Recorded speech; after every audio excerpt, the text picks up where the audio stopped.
been a clearing, a cleansing of some sort, and you're now focused on this new change and this new beginning, which looks very fortuitous and lucky and a brand new start, basically. I would just like to say and mention, though, that after the Wheel of Fortune, we do have the Justice card. So even with all the happiness and the Nine of Cups here that you may experience, or maybe you would be working towards, remember to do that all with your integrity at the core. So integrity comes again down to the King of Rods. This is the man of integrity. He follows his heart and what he knows to be right. He's never going to sell out. So I don't know why, but that just came through. So and I think as well, because it is karmic and it is a new karmic cycle, it's always best to get off on the right foot, wouldn't you say? So yeah, it's just about making the right steps forward. And that's probably why you've got the Hangman here, because you're having to kind of recalibrate everything that's gone on, what your part that you played in it, and just reviewing everything like that, and what parts other people played and what that equates to now, and what you know now you need to do to maybe move forward towards your goals, and doing that in a balanced way.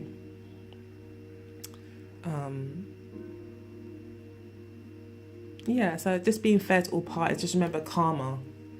Just remember your karma. We've got the Beauty Queen,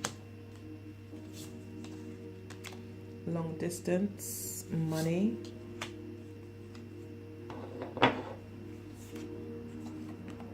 passion,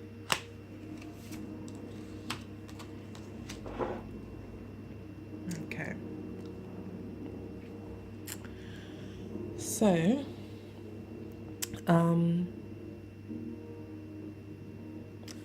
okay. So obviously we can see a couple here. So there may be an older or an age difference in the relationship that you're experiencing at the moment. Obviously a heavy focus on money. There could be periods of time where you don't see your partner.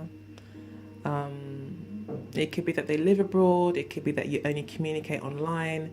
That kind of situation. And it could be that money is really the thing that is maybe stifling the progression of the relationship now. It could also mean that it's long distance because this person has to work. You know, maybe there's an older female who has kids, you know, who's maybe quite demanding and they need to work. Possibly, which kind of takes away from the relationships. But when you two do get together, it's very passionate. And I think the passion probably is even more so because of the age difference.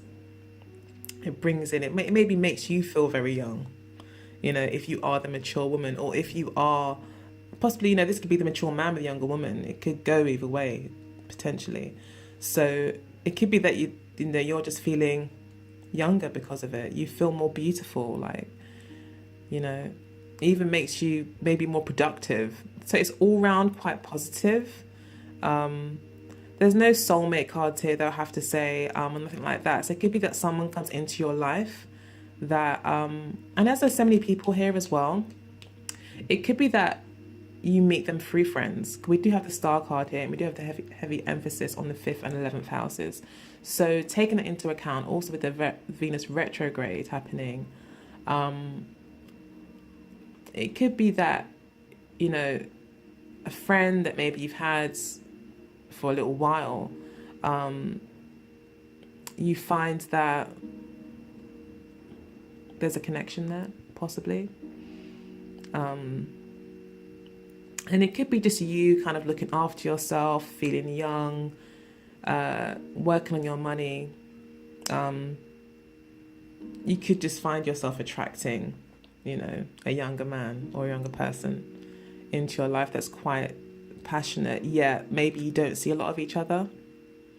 Or, as I said, you live in different countries, or you live far away, different states, different parts of the country, or continent even. So yeah, quite straightforward, that really.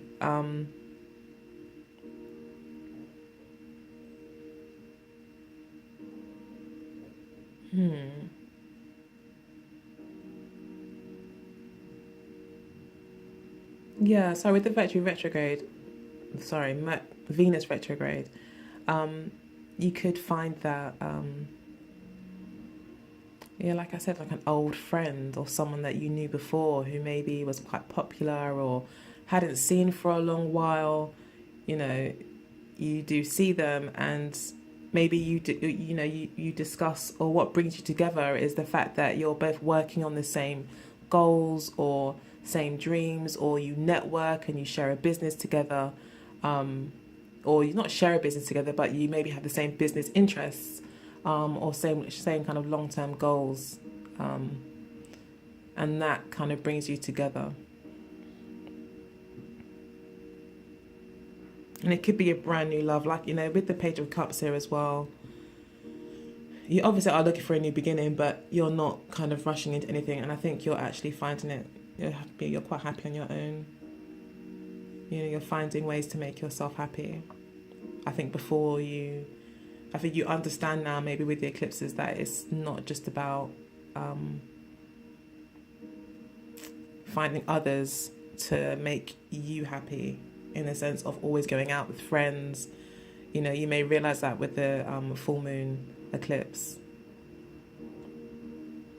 in your 11th house, that you realize that, yeah, it's great having friends and going out with them, but really what makes me happy is my life's purpose, or what truly inspires me, what's my soul's kind of calling. Is very related to the 5th house, and that could be why the money card is here.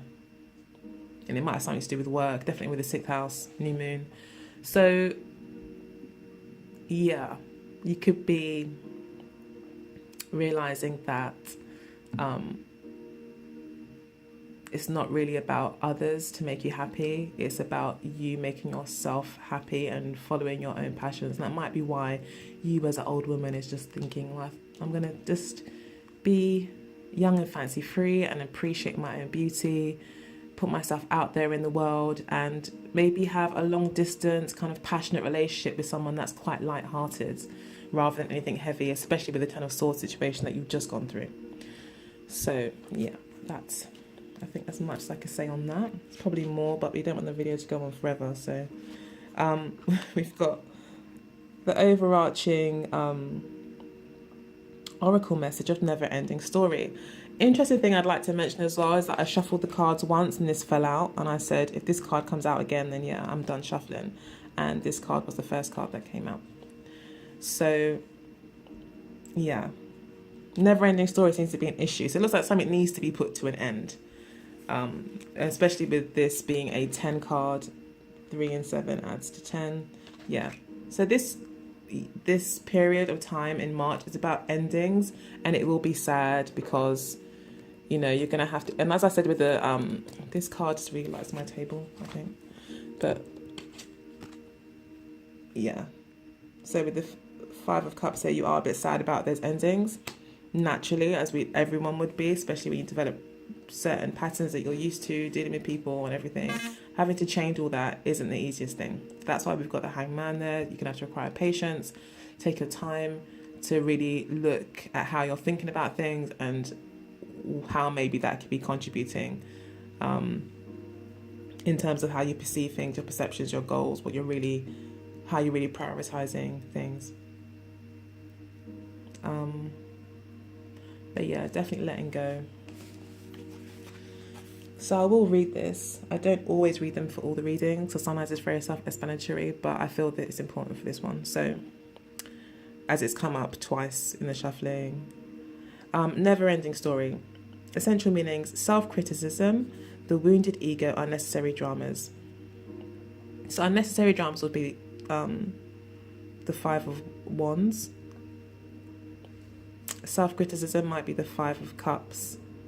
And the wounded ego, again, that will be the 10 of Swords. So I think this is talking to kind of really letting go of those kind of energies. With the 5 of Cups, it's not all your fault. Everyone played a part in whatever happened. You did your best, and that's all that we ever do is our best. So maybe we could do better next time, but we did our best at the time, and we learn and move on.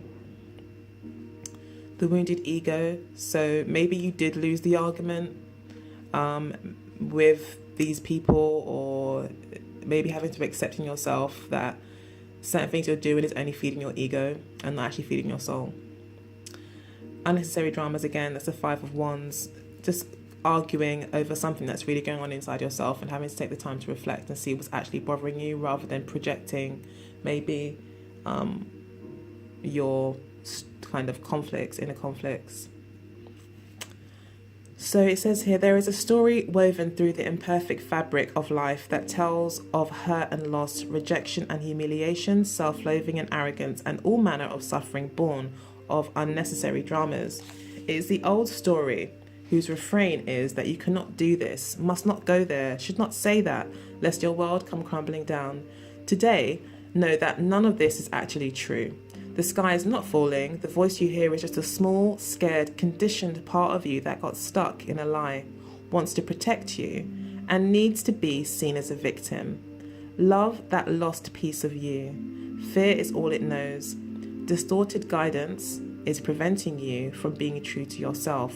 You are not your story. And the narrator is simply the voice of your fearful part, small and vulnerable and easily soothed. So looks like some sort of inner child work. Definitely that would tie into the 5th house. It talks about the inner child, that kind of free creativity and expression. So you may be looking at your inner child, and again, what in the very, very core of you makes you feel happy, comfortable and inspired. And that will be your inner child. That inner child's voice has to be heard too.